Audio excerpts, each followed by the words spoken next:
남편이 정규직으로 전환되던 바로 그날, 시부모님은 제게 이혼 서류에 도장을 찍으라 강요했습니다. 월급 500만 원을 받는 저는 조용히 그 집을 나왔고, 일주일 뒤 시댁은 대출금을 갚지 못해 집이 압류될 위기에 처했습니다. 오늘은 제 남편 박민준이 정규직으로 전환되는 날이었습니다. 온 가족이 기뻐해야 할 날이었죠. 저는 아침 일찍부터 마트에 가서 남편이 좋아하는 갈비찜용 소갈비와 대하를 샀습니다. 저녁에 근사한 저녁상을 차려 축하해줄 생각이었죠. 민준이 이 회사에서 3년 동안 인턴부터 계약직을 거쳐 이제 정규직 핵심 인력이 되기까지 정말 쉽지 않았으니까요. 장을 본 봉투를 들고 집에 돌아와 현관문을 열자마자 분위기가 심상치 않다는 걸 느꼈습니다. 평소 이 시간이면 시어머니는 거실에서 TV 드라마를 보고 계셔야 하는데 오늘은 시아버지와 함께 소파에 앉아 계셨습니다. 두 분의 얼굴은 누가 돈이라도 떼먹은 것처럼 잔뜩 굳어 있었습니다. 민준도 옆에 앉아 고개를 숙인 채 말이 없었고 손에는 서류 봉투 하나를 쥐고 있었습니다. 순간 제 심장이 쿵 하고 내려앉았습니다. 왔구나. 시어머니가 먼저 입을 열었습니다. 평소 저를 우리 아가라고 부르던 모습과는 완전히 다른 얼음장처럼 차가운 말투였습니다. 저는 주방 입구에 장본 것을 내려놓고 다가가 물었습니다. 어머님, 아버님, 무슨 일 있으세요? 혹시 민준 씨 정규직 전환에 문제라도 생겼나요? 시아버지가 흥하고 코웃음을 치며 민준의 손에 들린 서류 봉투를 가리켰습니다. 문제는 무슨, 이제 정규직이 됐으니 신분이 달라졌지. 네가 이제 우리 민준이와 격이 맞지 않는다는 게 문제라면 문제일까? 저는 그 말이 무슨 뜻인지 몰라 잠시 멍해졌습니다. 아버님, 그게 무슨 말씀이세요? 저랑 민준 씨 아무 문제 없는데 왜 격이 맞지 않는다고. 그때 시어머니가 일어나 민준의 손에서 서류 봉투를 빼서 들더니 거실 테이블 위로 던졌습니다. 내 눈으로 직접 봐. 오늘 이 이혼 합의서에 도장 찍어.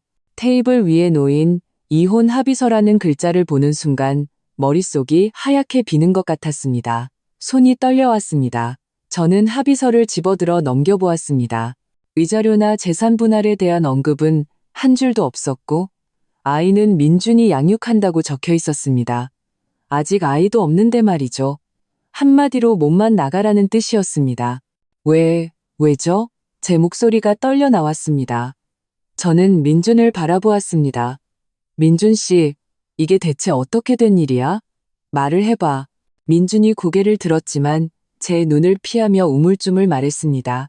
서연아, 엄마가 그러시는데 내가 이제 정규직이 돼서 월급도 300만 원 넘게 받고 당신은 월급이 200만 원 조금 넘잖아. 그는 제 월급이 오른 사실을 몰랐습니다. 앞으로 격차가 점점 더 벌어질 텐데 남들이 수군거릴까봐 걱정된다고 하셔. 남들 수군거리는 게 무섭다고? 시어머니가 말을 가로챘습니다.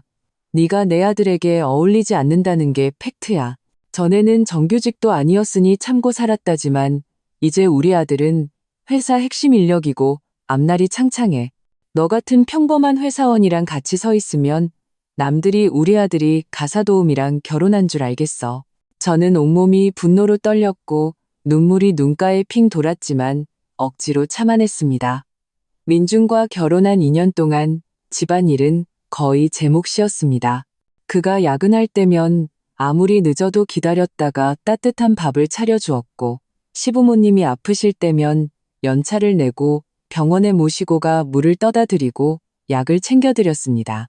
제가 진심을 다하면 그들도 진심으로 화답해 줄 거라 믿었습니다. 하지만 그의 정규직 전환 소식 하나에 이렇게 돌변해 이혼까지 강요할 줄은 몰랐습니다. 제가 그 사람에게 어울리지 않는다고 그렇게 확신하시는군요. 저는 심호흡을 하며 끓어오르는 화를 억눌렀습니다. 그리고 세 사람을 똑바로 쳐다봤습니다.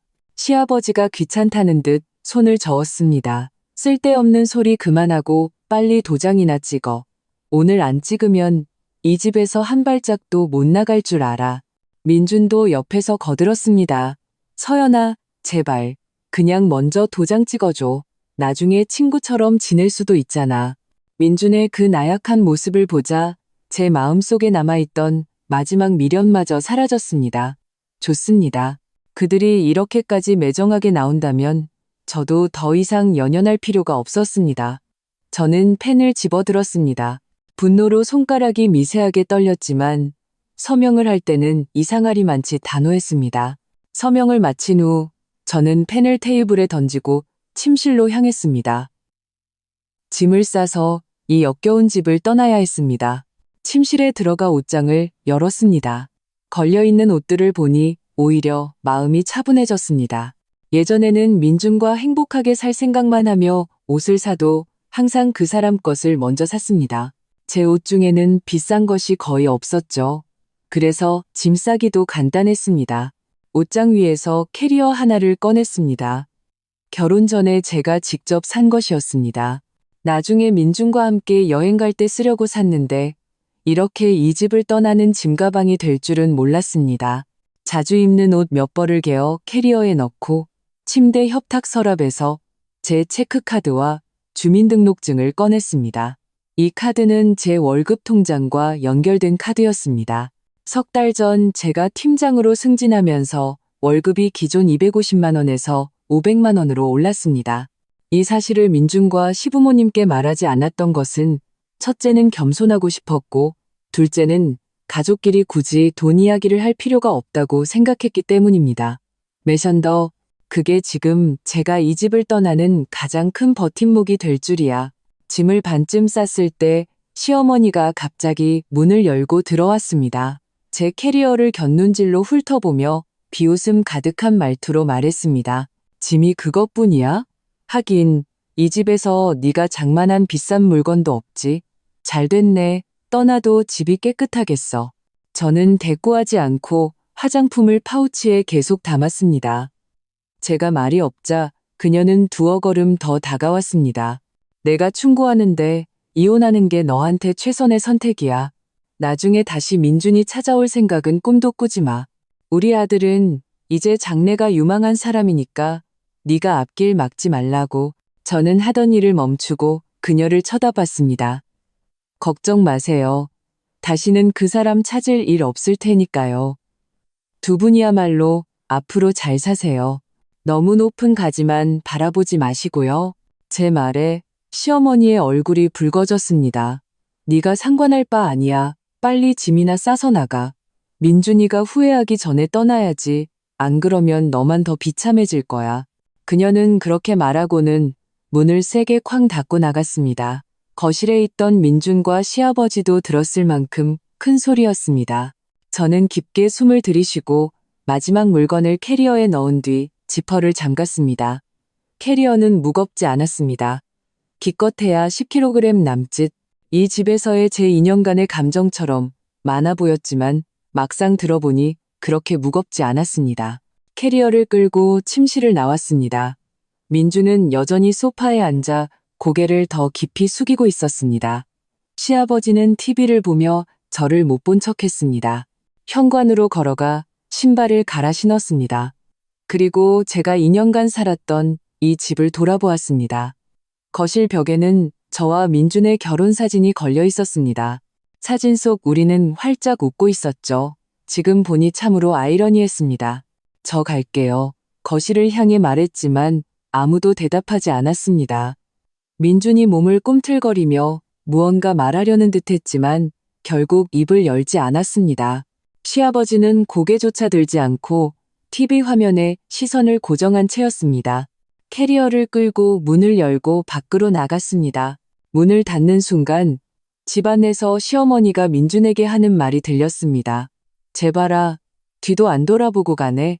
진작부터 이혼할 생각이었나 봐. 우리가 먼저 말하길 잘했지. 안 그랬으면 계속 들러붙었을 거야. 저는 돌아보지 않았습니다. 화도 나지 않았습니다. 그저 우스울 뿐이었습니다. 그들은 제가 억지로 쫓겨났다고 그들을 떠나면 제대로 살지 못할 거라고 생각하겠죠. 하지만 그들은 제가 더 이상 그들 주위를 맴돌던 예전의 그 어린 며느리가 아니라는 사실을 전혀 모르고 있었습니다. 저는 휴대폰을 꺼내 가장 친한 친구인 지수에게 카카오톡 메시지를 보냈습니다. 나 이혼했어. 지금 너희 집으로 갈게. 지수에게서 바로 답장이 왔습니다. 뭐, 진짜 그 인간들이 널 쫓아냈어? 너 어디야? 내가 데리러 갈게. 저는 주소를 보내고 캐리어를 끌며 아파트 단지 입구로 걸어갔습니다. 햇살이 몸 위로 내리쬐는 게 참 따뜻했습니다. 문득 숨막히던 이 집을 떠나는 것이 꼭 나쁜 일만은 아니라는 생각이 들었습니다. 적어도 이제부터는 저 자신을 위해 살 수 있으니까요. 월 500만 원의 월급은 저 혼자 살기에 충분하고도 남았습니다. 지수는 자신의 빨간색 승용차를 몰고 아파트 입구로 저를 데리러 왔습니다. 저를 보자마자 차에서 내려 제 캐리어를 들어주며 제 손을 잡고 안타까워했습니다. 너 왜 이렇게 바보 같아? 그 사람들이 도장 찍으라고 그냥 찍어주면 어떡해. 빈손으로 나오다니 너무 손해잖아. 저는 조수석에 앉아 웃으며 고개를 저었습니다. 무슨 손해야? 저 아파트는 원래 결혼 전에 시댁에서 산 거고 나도 돈 보탠 거 거의 없어. 그리고 저축은 내가 번 돈만으로도 충분하니까 굳이 그들과 다툴 필요 없어. 사실 저는 알고 있었습니다. 설령 다툰다 해도 민준의 나약한 성격과 시부모님의 강압적인 태도로는 제가 아무것도 얻지 못할 거라는 걸요. 차라리 깨끗하게 떠나는 편이 나았습니다. 지수는 운전하며 욕을 퍼부었습니다. 박민준 그 자식 진짜 양심도 없지. 네가 얼마나 잘해줬는데 어떻게 자기 부모랑 한패가 돼서 널 쫓아내냐. 그리고 그 부모는 또 어때? 완전 속물들이야. 예전에 내 월급 적을 때부터 널 무시하더니 이제 아들 정규직 됐다고 아예 널 발밑으로 보내. 저는 대꾸하지 않고 창밖으로 스쳐 지나가는 풍경을 바라보았습니다. 마음은 놀랍도록 평온했습니다. 아마 슬픔이 극에 달하면 오히려 무덤덤해지는 모양입니다. 민준에게 그리고 그 집에 대해 더 이상 아무런 감정이 남아있지 않았기에 슬픔도 느낄 수 없었습니다. 한편 제가 떠난 지 얼마 지나지 않아 민준의 집거실은 웃음꽃이 피었습니다. 시어머니는 찻잔을 들고 한 모금 마신 뒤 민준과 시아버지를 보며 의기양양하게 말했습니다. 거봐요. 제가 감히 도장 안 찍을 리 없다고 했잖아요. 자기가 뭐라도 되는 줄 알았나 본데 우리 민준이 없으면 쟤는 아무것도 아니에요. 시아버지도 고개를 끄덕이며 맞장구를 쳤습니다. 그러게 말이야. 빈손으로 나가겠다는데 제정신이 아니지. 나중에라도 혹시 다시 찾아오면 절대 받아주지 마라. 우리 민준이는 이제 회사 핵심 인력이니 조건 좋은 여자를 만나야지. 사장님 딸이나 최소한 공무원 정도는 돼야 널 도와줄 수 있지 않겠니? 민준은 소파에 앉아 휴대폰을 만지작거리며 아무 말도 하지 않았지만 속으로는 저를 바보라고 생각하고 있었습니다. 제 월급이 250만 원밖에 안 된다고 생각하는 그는 자신을 떠난 여자가 이 험한 서울에서 혼자 살기 힘들 거라고 믿었습니다. 어쩌면 얼마 못 가서 다시 돌아와 자신에게 매달릴지도 모른다고 생각했죠. 그때가 되면 제대로 버릇을 가르쳐 주리라 다짐했습니다. 시어머니는 민준이 말이 없자 말을 이었습니다. 아들, 이제 여자 만날 땐 꼭 엄마 말 들어야 한다. 다시는 쟤처럼 배경도 없고 능력도 없고 싹싹하지도 않은 애 만나면 안 돼. 옆집 김씨네 며느리 좀 봐. 친정이 사업해서 아들 가게도 차려줬다잖아. 지금 김씨네 얼마나 잘 사는데. 민준은 고개를 끄덕였습니다. 네, 어머니. 알겠어요. 이젠 어머님 말씀 들을게요. 사실 그도 내심 기대하고 있었습니다. 조건 좋은 여자를 만나면 몇 년은 덜 고생해도 될 테니까요. 그는 자신이 정규직이 되기 전 월급도 적고 야근도 잦았던 시절을 완전히 잊어버린 듯 했습니다. 매일 퇴근하고 돌아온 자신에게 따뜻한 저녁을 차려주고 양말을 빨아주고 스트레스 받을 때 위로해주던 저의 모습은 그의 기억 속에서 이미 사라진 지 오래였습니다. 시아버지가 갑자기 무언가 생각난 듯 시어머니에게 말했습니다. 아, 맞다. 이번 달 아파트 대출금 내야 하지 않소? 잊지 말고 은행에 이체해요. 시어머니가 무릎을 탁 쳤습니다. 어머나, 당신이 말 안 했으면 깜빡할 뻔했네. 예전엔 다 제가 냈었는데 이번 달도 당연히 낼 줄 알았지 뭐야? 제가 나가버려서 깜빡했네. 민주는 그 말을 듣고 미간을 찌푸렸습니다. 대출금이요? 예전에는 아버님 어머님이 내셨잖아요. 그는 아파트 대출금을 부모님이 갚고 있는 줄로만 알았습니다. 결혼한 지 2달째부터 제가 그들의 부담을 덜어주기 위해 매달 100만 원씩 제 월급 통장에서 자동이체로 나가도록 설정해 두었다는 사실을 전혀 몰랐습니다. 시어머니는 잠시 당황하더니 얼른 둘러댔습니다. 예전에 제가 자기가 내겠다고 해서 기특해서 그냥 놔둔 거야. 이제 제가 갔으니 우리가 내야지. 하지만 걱정 마. 너 이제 정규직 돼서 월급 300만 원 넘잖아. 100만 원 대출금 내는 건 껌이지. 남는 돈은 저축했다가 나중에 내 장가갈 미천으로 쓰면 되고. 그 말을 들은 민주는 더욱 의기양양해졌습니다. 이제 자신의 월급이 많아졌으니 그 정도 대출금은 아무것도 아니라고 생각했습니다. 그는 매달 대출금 외에도 자신이 사는 원룸 월세와 공과금, 그리고 생활비까지 합치면 월급 300만 원이 결코 넉넉하지 않다는 사실을 전혀 깨닫지 못하고 있었습니다. 그들 가족은 거실에 모여 앉아 저를 어리석다고 비웃으며 저 없이 앞으로 얼마나 잘 살게 될지 행복한 상상에 빠져 있었습니다. 하지만 그들은 제가 친구 지수의 집에서 편안하게 지내며 다음날 아무렇지 않게 회사에 출근해 월 500만 원의 월급을 받으며 그들보다 훨씬 윤택한 삶을 살고 있다는 사실을 꿈에도 몰랐습니다. 저는 지수네 집에서 일주일 가까이 머물렀습니다. 하루하루가 평온했습니다. 낮에는 회사에 출근해 2명의 팀원을 이끌며 프로젝트를 능숙하게 처리했고 월말이면 통장에 정확히 500만 원이 꽂혔습니다. 마음이 든든했죠. 저녁에 퇴근하면 지수가 미리 저녁을 차려놓고 기다렸습니다. 우리는 함께 밥을 먹으며 이야기를 나눴고 가끔은 회사에서 있었던 힘든 일들을 털어놓으며 서로를 위로했습니다. 이혼이 인생에서 그리 큰 장애물은 아니라는 생각이 들었습니다. 그러던 어느 날 퇴근하고 지수네 집에 막 도착했을 때 은행에서 문자 메시지 한 통을 받았습니다.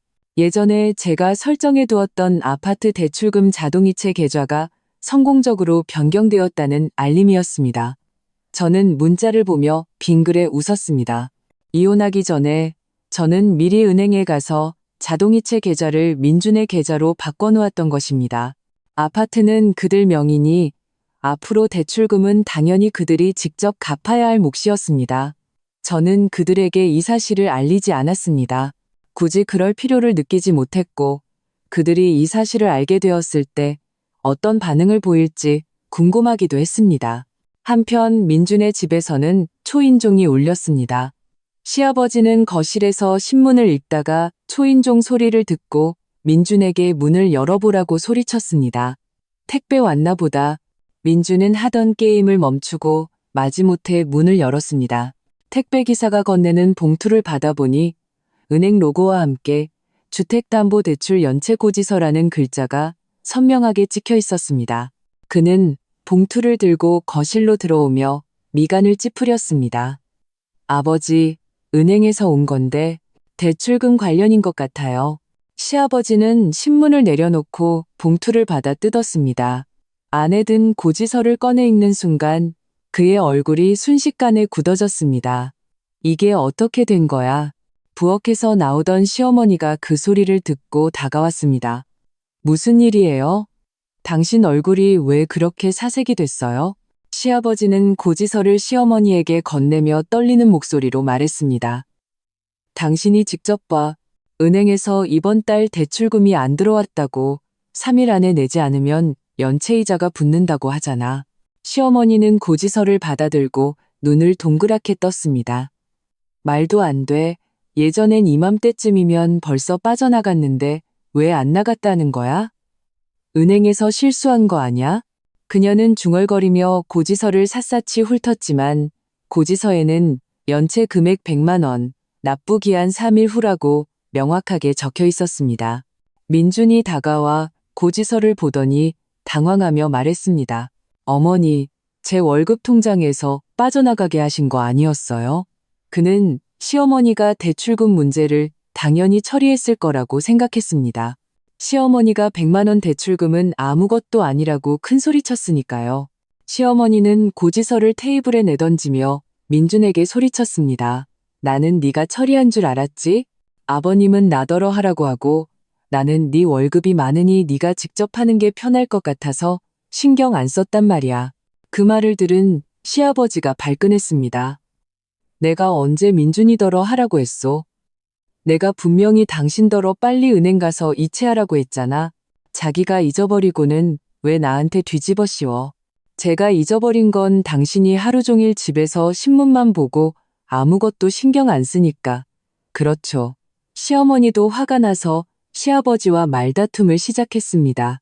민주는 부모님이 서로를 탓하며 싸우는 모습을 보며 혼란스러웠습니다. 그는 휴대폰을 꺼내 자신의 은행 계좌 잔액을 확인했습니다. 은행 앱을 켜자마자 그는 잔액이 20만 원밖에 남지 않은 것을 보고 할 말을 잃었습니다. 이번 달 월급을 받자마자 게임 아이템을 사는데 50만 원을 썼고 회사 동료들에게 한턱 내느라 100만 원을 넘게 썼습니다. 거기에 원룸 월세와 생활비까지 내고 나니 300만 원의 월급은 이미 바닥을 드러낸 후였습니다. 어머니, 제 통장에 20만 원밖에 없어요. 대출금 낼 돈이 부족해요. 민준이 작은 목소리로 말하며 고개를 숙였습니다. 그 말을 듣자마자 시어머니의 싸움 소리가 뚝 그쳤습니다. 그녀는 민준을 보며 눈을 더 크게 떴습니다. 뭐라고? 네 월급 다 어디 갔어?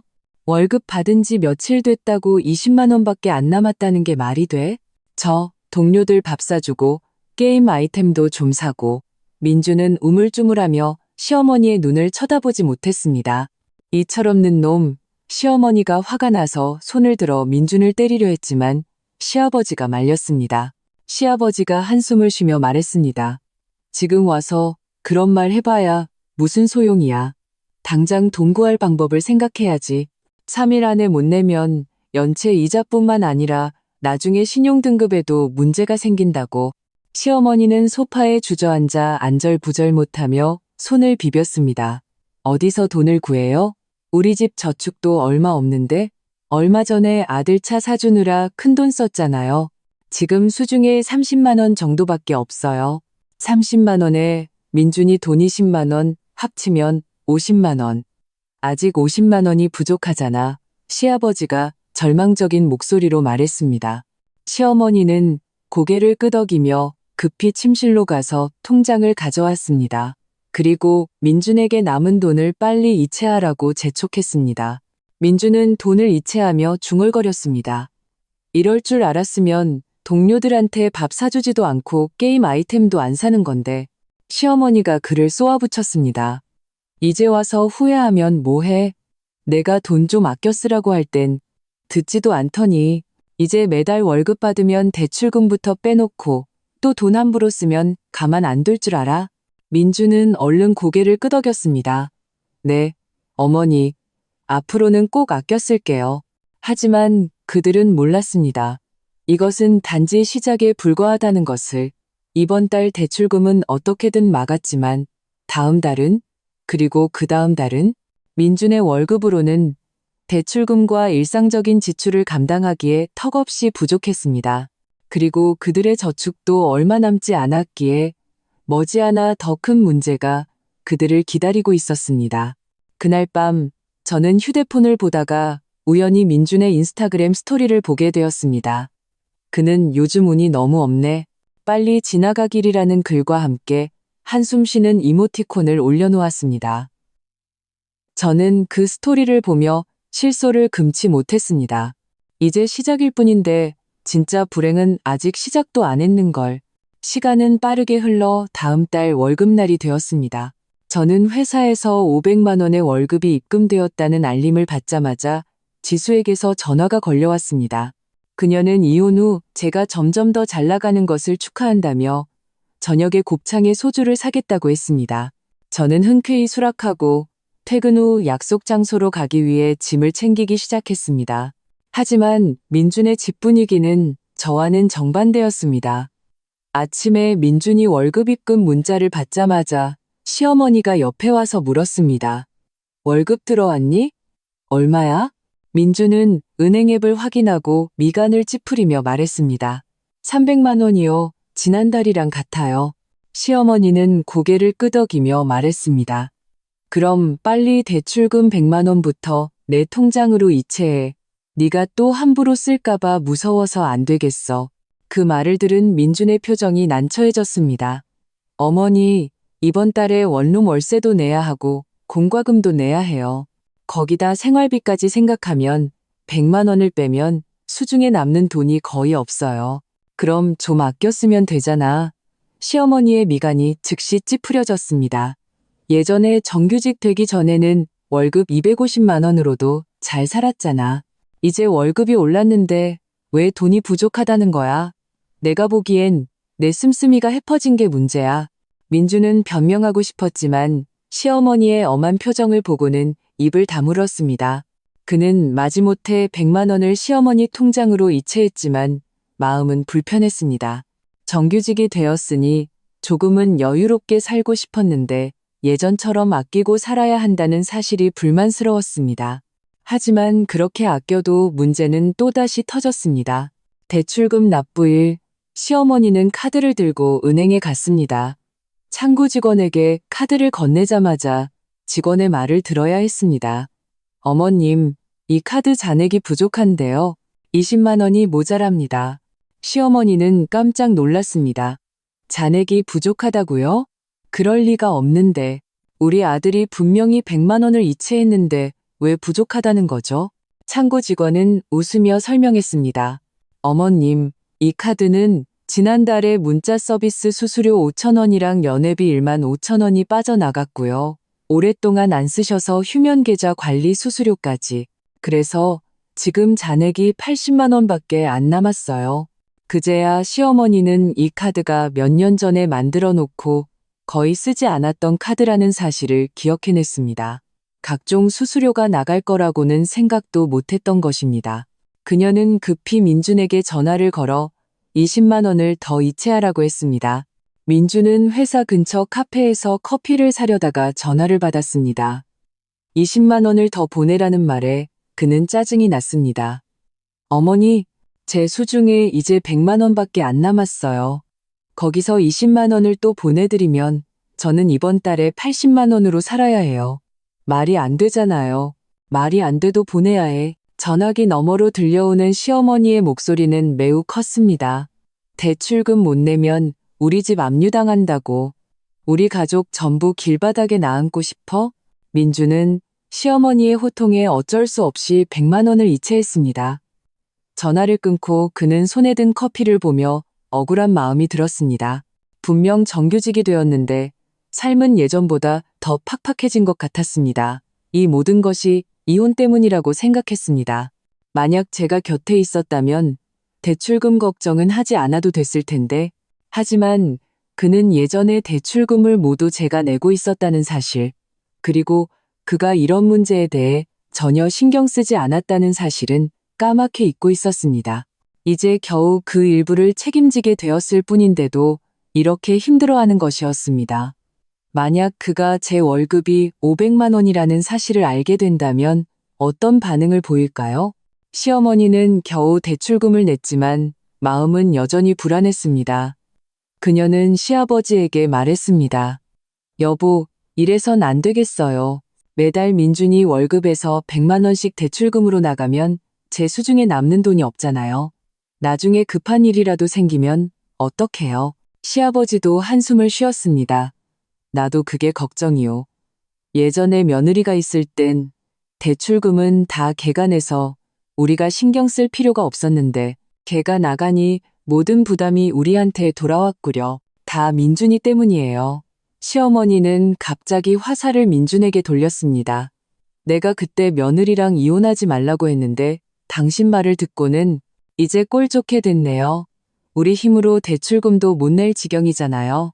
시아버지는 그 말을 듣고 발끈했습니다. 왜 나를 탓해? 당신도 이혼에 찬성했잖아. 이제 와서 문제가 생기니 다 내 탓이야? 내가 찬성한 건 당신이 며느리가 민준이에게 어울리지 않는다고 해서 그런 거잖아요. 시어머니도 화가 나서 소리쳤습니다. 이제 잘 됐네요. 며느리 나가고 대출금 낼 사람도 없으니 만족하세요? 두 사람은 또다시 말다툼을 시작했습니다. 민주는 옆에서 그 모습을 보며 마음이 복잡하고 짜증이 났습니다. 그는 부모님이 자신의 어려움을 이해해주기는커녕 매일 싸우기만 한다고 생각했습니다. 그는 휴대폰을 꺼내 제 카카오톡 프로필을 열었습니다. 메시지를 보내고 싶었지만 무슨 말을 해야 할지 몰랐습니다. 저에게 돌아와 달라고 하고 싶었지만 자존심이 허락하지 않았습니다. 결국 이혼을 강요한 것은 그들이었으니까요. 한편 저는 지수와 곱창집에서 즐거운 시간을 보내고 있었습니다. 지수는 최근에 본 오피스텔이 있는데 저와 함께 월세를 내며 살자고 제안했습니다. 서로에게 의지가 될 것 같아 좋은 생각이라고 생각하고 승낙했습니다. 저녁을 먹고 우리는 바로 그 오피스텔을 보러 갔습니다. 위치도 좋고 인테리어도 깔끔했습니다. 월세는 150만 원이었는데 둘이서 75만 원씩 내면 저에게는 전혀 부담이 없었습니다. 눈앞에 깨끗한 집을 보며 저는 마음이 편안해지는 것을 느꼈습니다. 그 집을 떠난 것이 제 인생 최고의 결정이었다는 것을 다시 한번 깨달았습니다. 앞으로 제 인생은 점점 더 좋아질 것이고 민준의 가족에게는 이제 막 문제의 서막이 올랐을 뿐이었습니다. 지수와 함께 살게 된 후 제 삶은 더욱 편안해졌습니다. 매일 퇴근하고 집에 돌아와도 예전처럼 부엌에서 시간을 보내거나 시부모님의 눈치를 볼 필요가 없었습니다. 주말에는 함께 쇼핑을 하거나 영화를 보고 가끔은 근교로 짧은 여행을 다녀오기도 했습니다. 이렇게 여유롭고 자유로운 삶은 예전에는 상상조차 할 수 없었던 것이었습니다. 반면 민준의 집은 문제가 점점 더 커져만 갔습니다. 세 번째 월급날, 민준은 동료와 다툼이 생겨 팀장에게 크게 질책을 받고 성과급 50만 원이 삭감되었습니다. 실수령액은 250만 원뿐이었습니다. 그는 월급 명세서를 보며 불안에 떨었습니다. 이 돈으로는 대출금과 생활비를 감당할 수 없다는 것을 직감했습니다. 역시나 대출금 납부일이 다가왔지만 민준의 수중에는 150만 원밖에 없었습니다. 원룸 월세와 공과금을 제외하고 나니 100만 원이 남았습니다. 겨우 대출금을 낼 수 있는 돈이었습니다. 하지만 그가 돈을 시어머니에게 이체하려던 순간 회사에서 4대 보험 정산으로 30만 원을 추가 공제한다는 통보가 날아왔습니다. 어쩔 수 없이 보험료를 먼저 내고 나니 수중에는 70만 원밖에 남지 않았습니다. 그는 남은 돈을 들고 어찌할 바를 몰라 시어머니에게 사실대로 말할 수밖에 없었습니다. 어머니, 이번 달에 성과급이 깎이고 보험료까지 내서 수중에 70만 원밖에 안 남았어요. 대출금이 부족해요.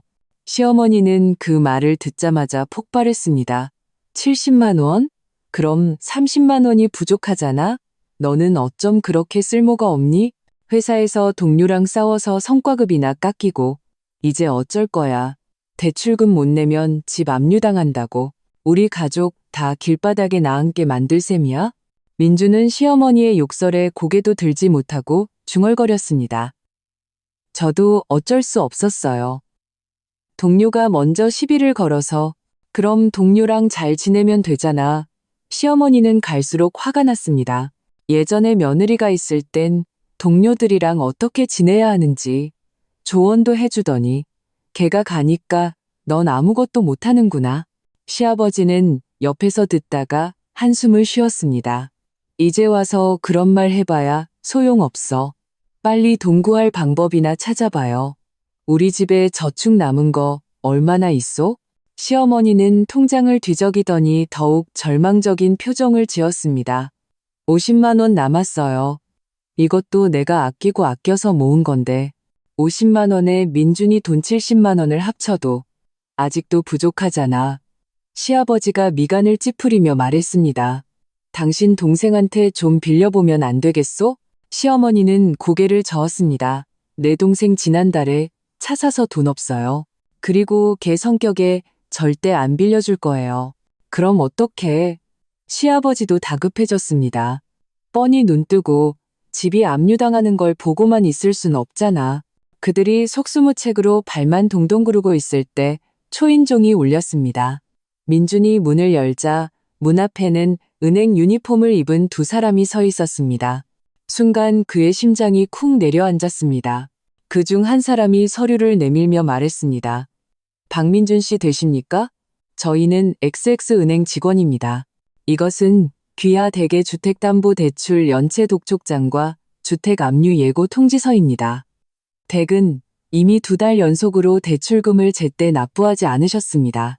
계약 규정에 따라 저희는 일주일 후에 귀하의 주택에 대한 압류 절차를 진행할 예정입니다. 조속히 연체금을 해결하지 않으시면 법적 조치를 취할 수밖에 없습니다. 민주는 서류를 든 채 손을 덜덜 떨었습니다. 그는 급히 서류를 시아버지와 시어머니에게 건넸습니다. 시어머니는 주택 압류 예고 통지서라는 글자를 보자마자 그 자리에 주저앉아 울음을 터뜨렸습니다. 어떻게 이런 일이, 겨우 2달 연체했는데 어떻게 집을 압류할 수 있어요? 은행 직원은 차분하게 설명했습니다. 어머님, 대출 계약서상 3개월 연속 연체 시 은행은 해당 주택을 압류 및 경매 처분할 권리가 있습니다. 댁은 이미 2달 연체 상태이며 다음 주까지 연체금을 해결하지 못하시면 압류 절차가 시작됩니다. 시아버지가 다급하게 말했습니다. 지금 바로 돈을 마련하겠습니다. 며칠만 더 시간을 주실 수 없겠습니까? 은행 직원은 고개를 저었습니다. 저희는 이미 여러 차례 기회를 드렸습니다. 이번이 마지막 통보입니다. 다음 주까지 납부되지 않으면 저희는 규정대로 처리할 수밖에 없습니다. 그들은 그렇게 말하고는 돌아섰습니다. 은행 직원들의 뒷모습을 보며 시어머니는 소파에 쓰러져 울부짖었습니다. 이제 어떡해. 집 없어지면 우리 어디 가서 살아. 다 당신 때문이야. 그때 며느리 쫓아내자고만 안 했어도 이제 대출금 내줄 사람도 없고 집도 뺏기게 생겼잖아. 시아버지는 그녀와 다툴 기력도 없는지 그저 옆에 앉아 한숨만 내쉬었습니다. 민주는 부모님의 절망적인 모습을 보며 깊은 후회에 빠졌습니다. 그는 휴대폰을 꺼내 제 카카오톡 프로필을 한참 동안 망설이다가 마침내 용기를 내어 메시지를 보냈습니다. 서연아, 잘 지내? 혹시 우리 좀 도와줄 수 있을까? 저는 그때 지수와 함께 영화를 보고 있었습니다. 휴대폰을 가방에 넣어두어 진동을 느끼지 못했습니다. 영화가 끝나고 나서야 민준이 보낸 메시지를 확인했습니다. 저는 그 메시지를 보고 실소를 금할 수 없었습니다. 이제 와서 나를 찾는다고? 나를 쫓아낼 때는 이런 날이 올 거라고 상상도 못했겠지. 민준의 메시지를 보고도 저는 바로 답장하지 않았습니다. 지수와 함께 집으로 돌아오는 길에 지수가 물었습니다. 박민준이 도와달라고 연락했지? 너 절대 마음 약해지면 안 돼.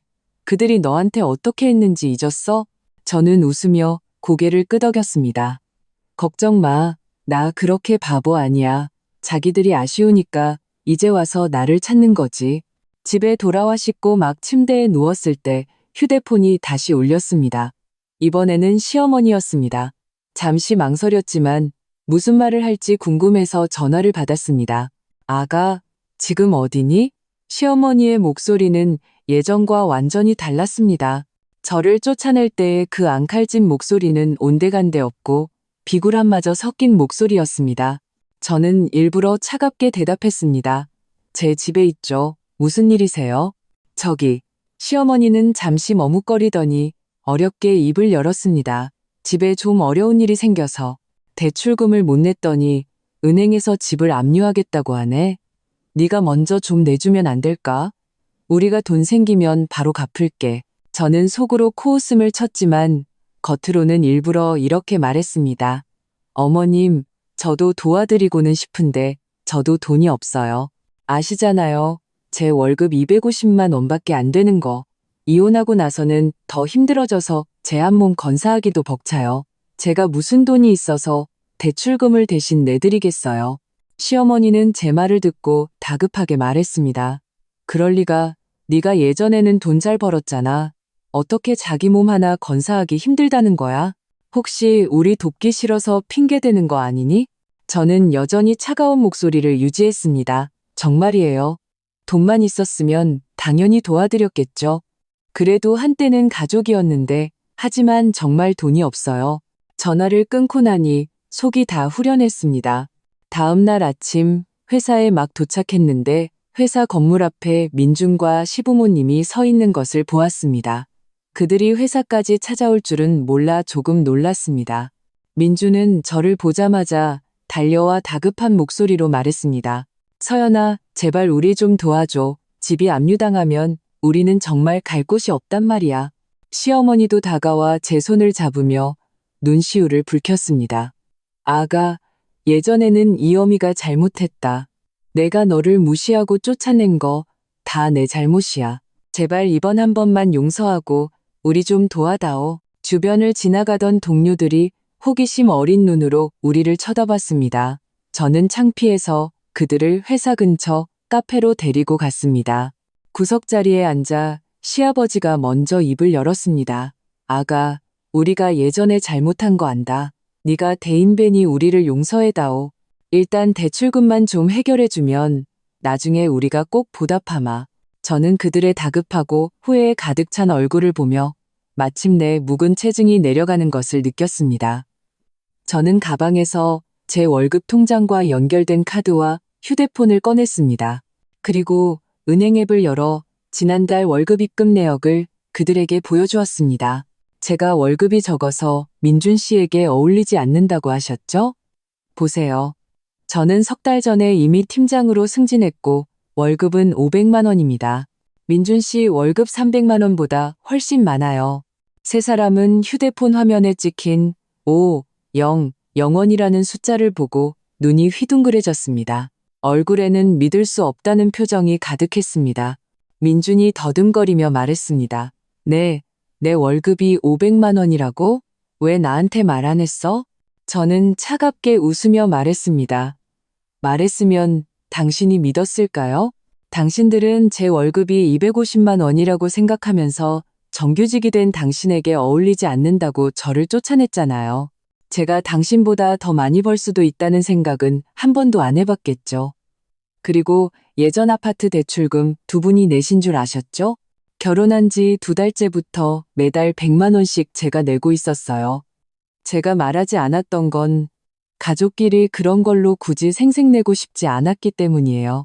그런데 당신들은 어땠죠? 저를 무시하고 빈손으로 쫓아냈잖아요. 시어머니의 얼굴이 새빨개졌습니다. 그녀는 고개를 숙인 채 저를 쳐다보지 못했습니다. 시아버지도 어색하게 헛기침을 하며 할 말을 잃었습니다. 민주는 후회와 충격이 뒤섞인 눈으로 저를 바라보았습니다. 자신이 그토록 무시했던 아내가 자신보다 훨씬 능력이 좋았고 심지어 묵묵히 집안의 빚을 갚아주고 있었다는 사실을 그는 전혀 몰랐을 것입니다. 저는 말을 이었습니다. 제가 이혼할 때 재산 분할을 요구하지 않았던 건 제가 바보라서가 아니에요. 그런 것들은 저에게 중요하지 않았기 때문입니다. 저는 제 능력으로 돈을 벌고 제 자신을 부양할 수 있으니까요. 이제 와서 어려워지니 저를 찾으셨는데 진작에 왜 그러셨어요? 시어머니가 다급하게 말했습니다. 아가, 우리가 다 잘못했어. 제발 한 번만 더 기회를 줘. 대출금만 내주면 앞으로는 정말 잘할게. 다시는 너 무시하지 않을게. 저는 고개를 저었습니다. 죄송하지만 도와드릴 수 없어요. 첫째, 그럴 필요가 없어요. 저를 쫓아낸 건 당신들이니 지금의 결과도 당신들이 책임져야죠. 둘째, 설령 돈이 있어도 돕고 싶지 않아요.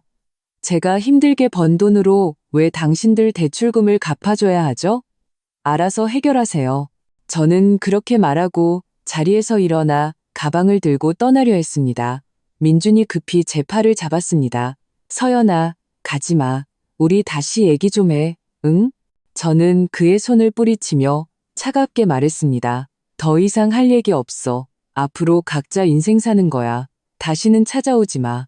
카페를 걸어 나오자 마음이 정말 후련했습니다. 그동안 쌓였던 모든 억울함이 그 순간 눈 녹듯 사라졌습니다.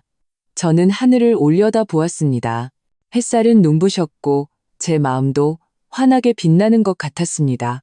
나중에 들은 소식에 의하면 민준의 가족은 결국 대출금을 갚지 못해 집이 은행에 압류되어 경매로 넘어갔다고 합니다. 그들은 작은 월세방으로 이사했고 민준은 심란한 마음에 회사 일에 집중하지 못하다가 얼마 못 가 해고당했습니다. 그 후 월급 250만 원짜리 직장을 구해 겨우 살아가고 있다고 들었습니다. 그리고 저는 회사에서 능력을 인정받아 반년 후 부장으로 승진했고 월급은 600만 원으로 올랐습니다. 지수와 함께 서울의 작은 오피스텔을 분양받아 이제는 온전히 제 소유의 집도 생겼습니다. 주말에는 친구들과 여행을 가고 제가 좋아하는 일들을 하며 하루하루를 충실하고 행복하게 보내고 있습니다. 가끔 생각해 봅니다. 만약 그때 이혼하지 않았다면 저는 아마 여전히 그 집에서 민준과 시부모님 주위를 맴돌며 억울하고 답답한 삶을 살고 있었을지도 모릅니다. 지금 생각해보면 이혼은 저에게 끝이 아니라 새로운 시작이었습니다. 저는 마침내 깨달았습니다. 여자는 언제나 자기 자신에게 의지해야 한다는 것을요. 오직 자기 자신이 강해져야만 원하는 삶을 살 수 있고 남들이 나를 무시할 때 그들의 얼굴에 통쾌하게 한 방을 날려줄 수 있다는 것을 말입니다. 그들이 뼈저리게 후회하도록 말이죠.